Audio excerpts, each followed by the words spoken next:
ভাই বোন যখন একসাথে কথা বলে তখন আল্লাহ তাআলা বলেন এই সময়টাকে থামিয়ে দাও।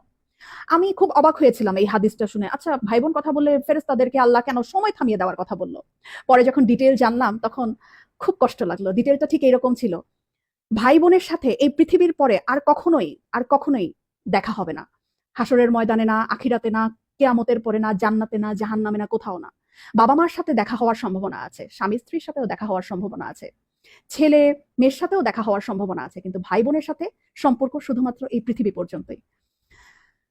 তখন এত খারাপ লাগলো ব্যাপারটা জেনে যে আমার যে বোন আছে অথবা আমার যে ভাই আছে তার সাথে আমার আর কখনোই দেখা হবে না এই পৃথিবীর পরে। মানে মরে যাওয়ার পরে তার সাথে আর আমার কখনোই কথা হবে না।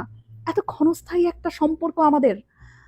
যারা সম্পত্তি নিয়ে ঝামেলা করে ভাই বোনের সাথে কথা বলে না, যারা অনেক ঝগড়া বিবাদের কারণে ভাই বোনদের সাথে কথা বলা বন্ধ করে দেয়, তারা না করেন না এই ব্যাপারটা। সময়টা না খুব কম আমাদের, খুব কম।